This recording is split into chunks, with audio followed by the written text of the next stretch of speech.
They say temptation often comes dressed in ordinary clothes. For me, it came wearing a gray t-shirt that clung to broad shoulders, a pair of worn jeans, and a half-smile that made my pulse trip over itself. It was a Wednesday afternoon when I first saw him, moving boxes from a pickup truck into the house next door. My husband, Rick, was at work, and I had been folding laundry by the window when the rumble of the truck caught my attention. I remember leaning on the sill, curious. The moment he looked up and our eyes met, it was like the air shifted. Heavy, charged, almost dangerous. I didn't even know his name, but something deep in my chest stirred, an unsettling mix of curiosity and heat. I told myself to stop staring. Married women don't linger like that. But I did, and he noticed. By evening, I had an excuse to step outside, checking the mail. That's when I heard his voice for the first time. "Hey there," he said, setting a box down and wiping sweat from his forehead with the back of his hand. "I'm Mark. Just moved in." I smiled, pretending this was casual. "I'm Claire. Welcome to the neighborhood."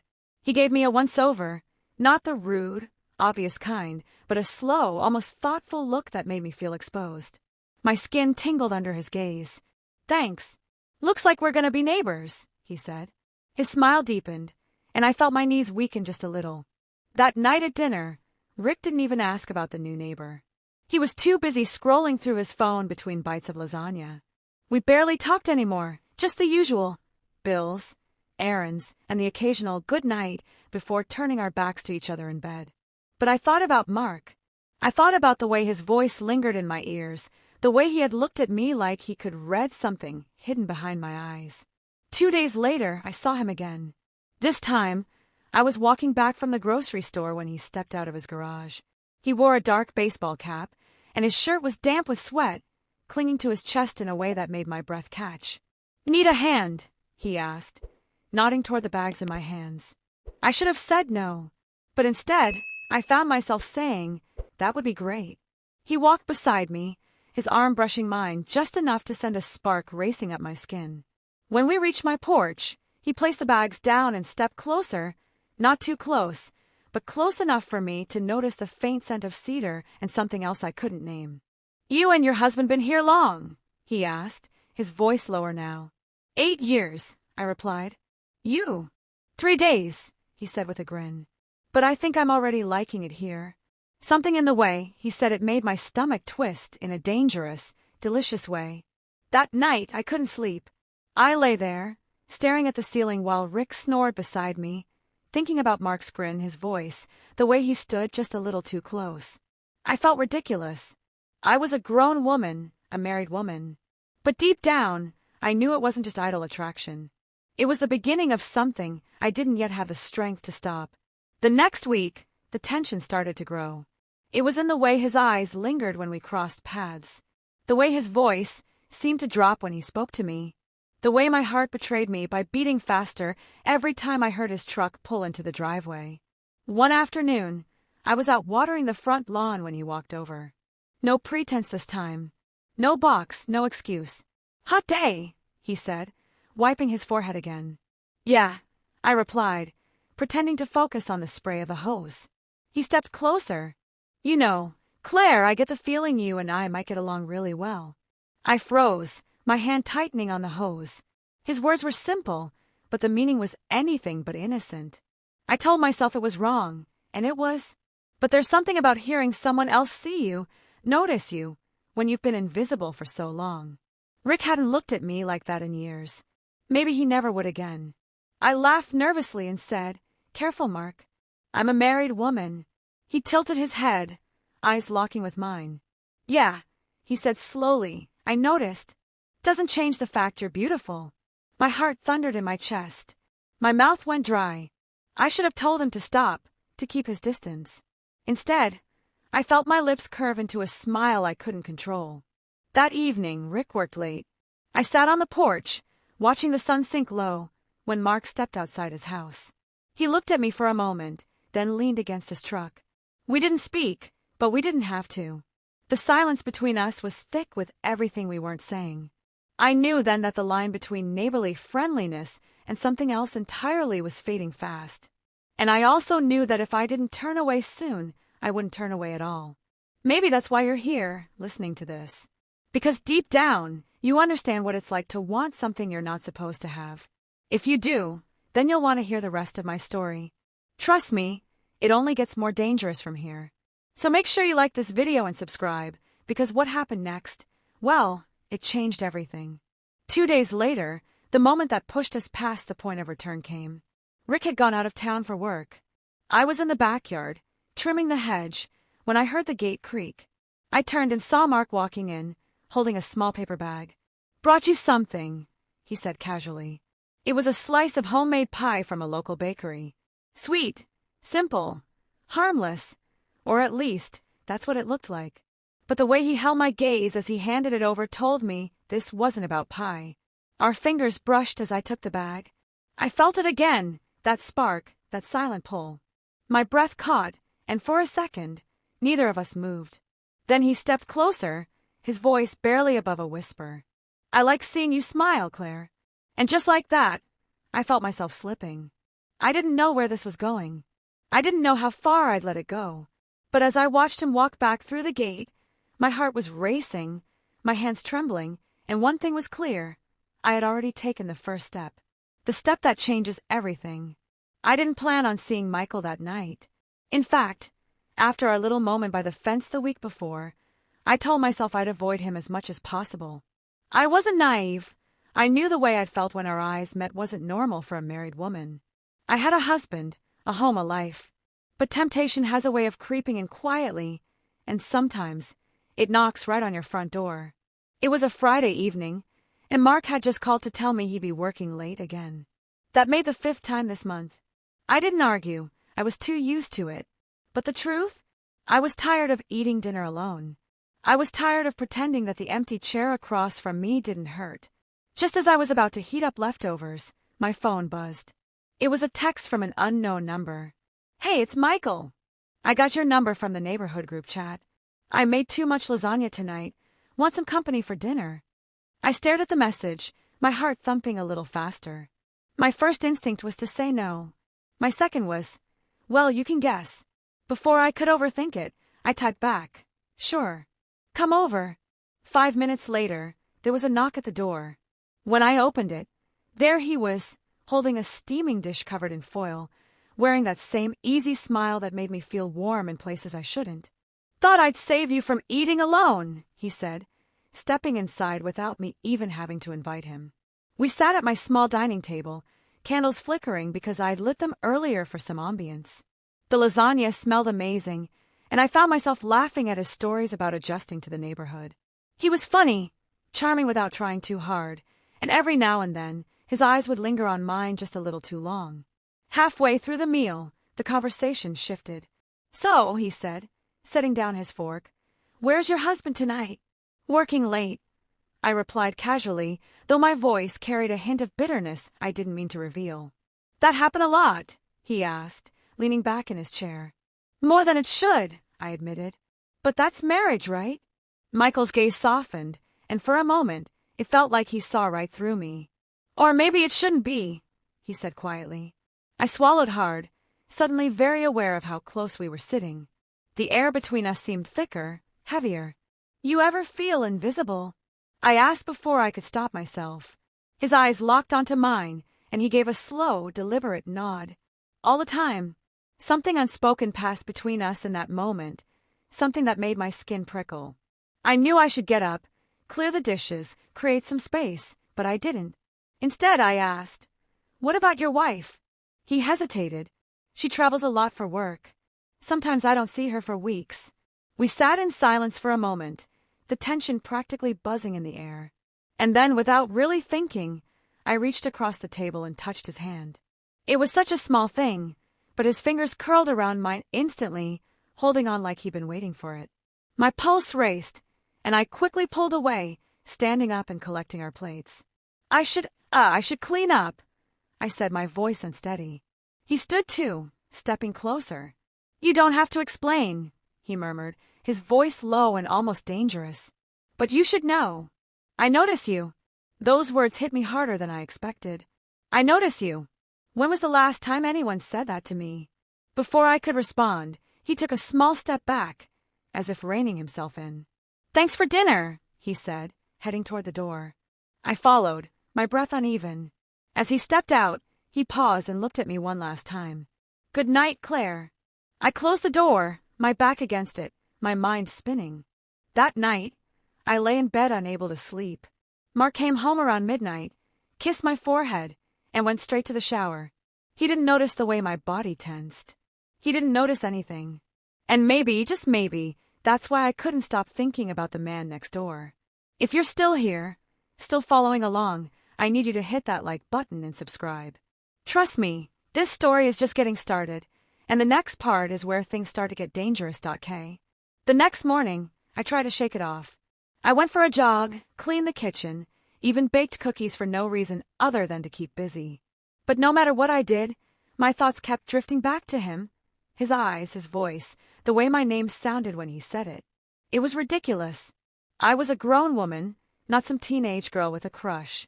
But when I saw him later that afternoon, mowing his lawn shirtless, sweat glistening down his back, I felt that dangerous pull all over again. And this time, I didn't look away. I woke up the next morning with a pit in my stomach. The sunlight was streaming through the curtains, but it felt too bright, too intrusive. I wasn't ready for the day. I wasn't ready to face Nathan again after what had happened yesterday, after the silent storm of tension we'd left hanging between us. At work, I tried to keep my head down. I buried myself in emails, reports, anything that could keep me from meeting his gaze. But it was useless. Every time I heard his voice in the hallway, my pulse quickened. Every time I caught sight of him through the glass walls of his office, I remembered the way his eyes had lingered on mine in that conference room. It wasn't supposed to be this hard. Around noon, I thought I'd gotten lucky. He'd been in back-to-back meetings, and I figured I'd escape the day without any private encounters. That was, until his assistant appeared at my desk. "Mr. Carter would like to see you in his office." My stomach dropped. Did he say what it was about? She shook her head. "No, but he said it's urgent." I told myself it was just work. Maybe he needed me to recheck a presentation. Maybe a client had called with a problem. But deep down, I knew this wasn't about work at all. I walked into his office, closing the door behind me like I always did when he called me in. He was standing by the window, looking out over the city skyline. His hands were in his pockets, his suit perfectly pressed, but there was tension in his shoulders. "Claire," he said without turning around. "Yes." My voice was steadier than I felt. "About yesterday." He finally turned, his eyes locking onto mine. "I don't want you to think I crossed a line intentionally." I let out a breath I didn't realize I was holding. "You didn't. I mean, nothing happened." "Something happened," he said quietly. "Maybe not physically, but you felt it too, didn't you?" There it was, the thing we'd both been trying to avoid naming. I didn't answer right away. My fingers twisted together nervously. "Nathan, whatever it is, it's dangerous." His mouth curved, but it wasn't amusement. It was something darker, more resigned. "I'm aware. Believe me, I've tried to ignore it." I swallowed hard. "Then maybe we should keep trying." He took a step closer, closing the space between us. "You think I haven't been trying? Every time I see you in the hallway, every time you walk into a meeting, I tell myself to keep my distance. And yet," his voice dropped lower, rougher. "Here we are." I could feel my resolve slipping. The part of me that knew this was wrong was wrestling with the part that wanted to give in. The pull toward him was magnetic, and standing this close made it impossible to think clearly. I took a small step back. "We work together, Nathan. If this goes anywhere, it won't just be our jobs on the line." His jaw tightened, but his eyes didn't leave mine. "I'm not asking for anything right now. I just needed to know if I was imagining it." "You're not," I admitted, my voice barely above a whisper. Silence stretched between us, heavy and electric. He finally exhaled and stepped back, giving me space. "All right, we'll keep things professional." I nodded quickly, though my heart was still racing. "Good." But when I turned to leave, I heard him say softly, "For now." For the rest of the day, I replayed that conversation in my head. It should have been a relief that we agreed to keep our distance, but it didn't feel like closure. It felt like a door left unlocked. The truth was, I didn't want to shut it completely, and that terrified me. That evening, As I was packing up to leave, Nathan walked past my desk. "Claire, wait. Can I give you a ride home?" It was such an innocent question on the surface, but we both knew it wasn't. My instinct was to say no, to protect myself, but instead I heard myself say, "Sure." The car ride was quiet at first. City lights flickered through the windows, and the hum of the engine filled the silence. But then he asked, "Why did you say yes?" I turned to look at him. "Why did you offer?" His lips curved into a faint smile. "Touché." We didn't talk much after that, but when he pulled up outside my apartment building, I didn't get out right away.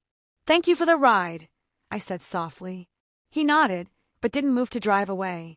"Claire," his voice was low, almost hesitant, "if I asked you to dinner, off the record, away from work, what would you say?" I froze. Every alarm bell in my head went off, but the word that came out of my mouth was, "Yes." His smile was subtle, but his eyes told a different story, one of satisfaction, of anticipation. Friday night, then. I got out of the car, my legs feeling like they didn't quite belong to me. I knew I was stepping onto dangerous ground, but I couldn't seem to stop myself. Friday came faster than I expected.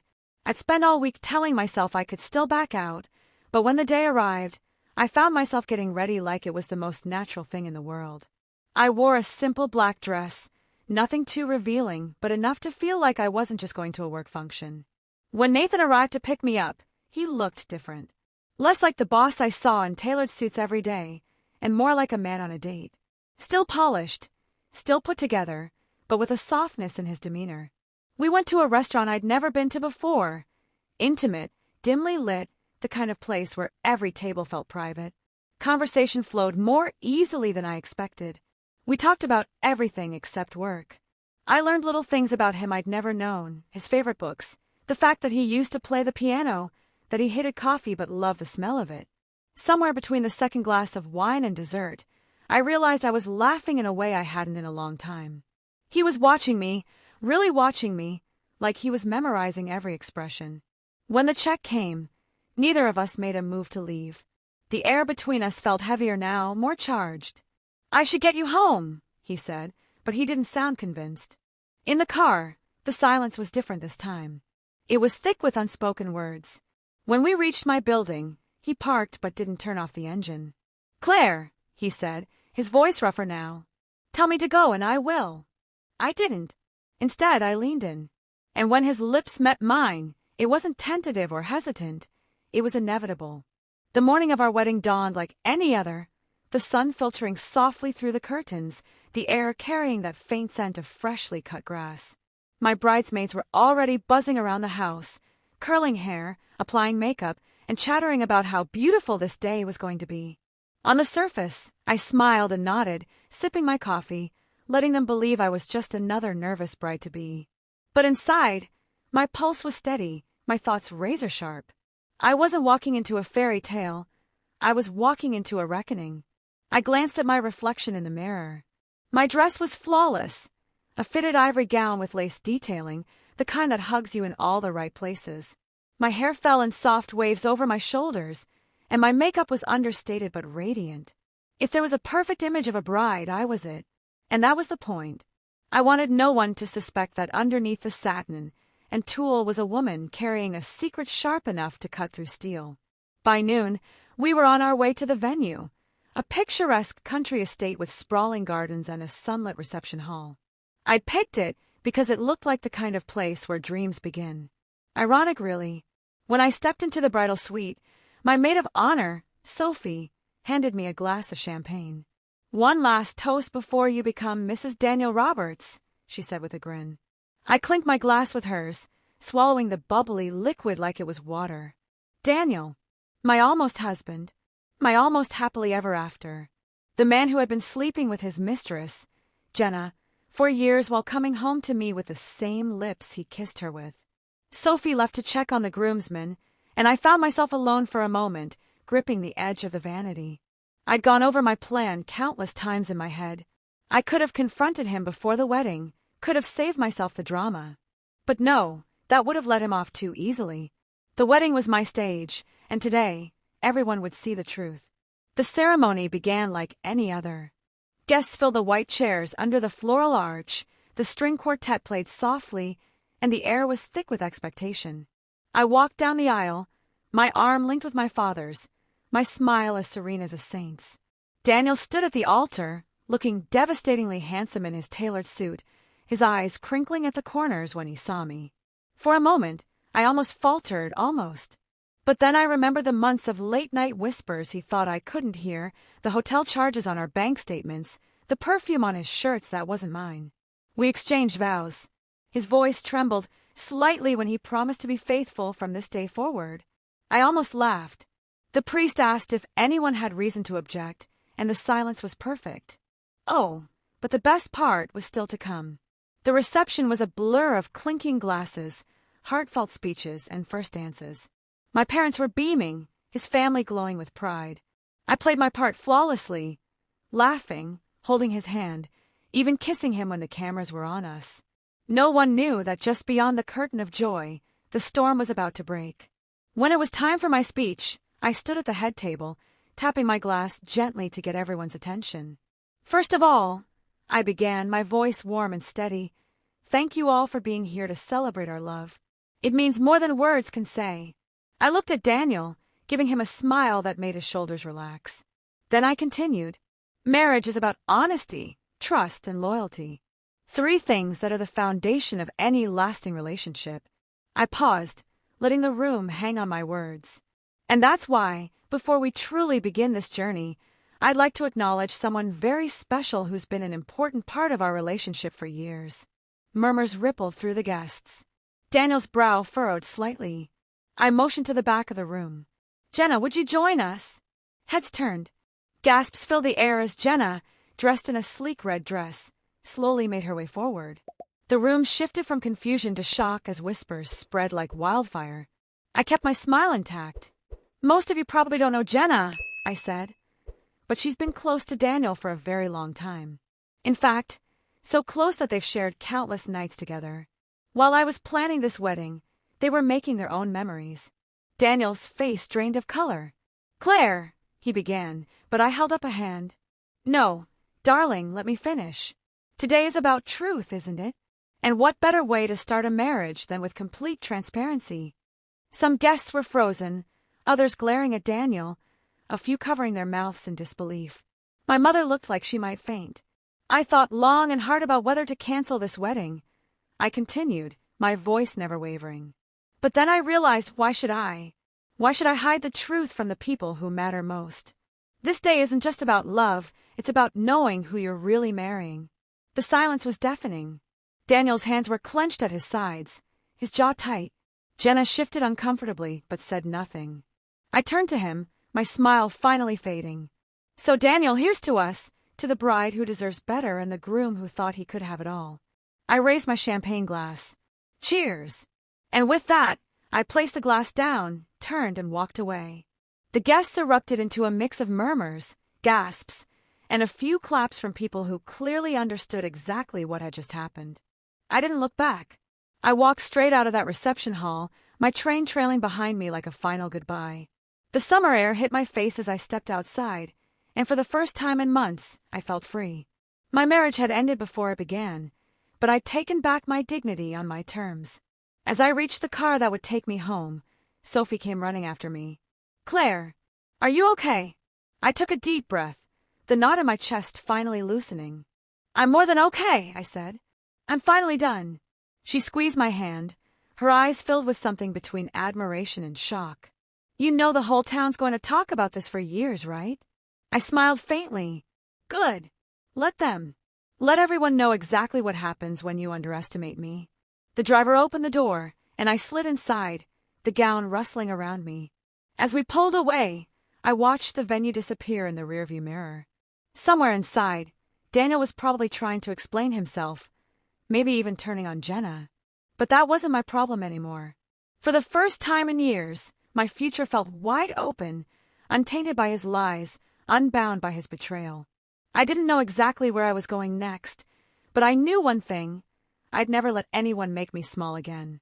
And as the car sped down the open road, I leaned back, closed my eyes, and let the weight of everything I'd been carrying finally fall away.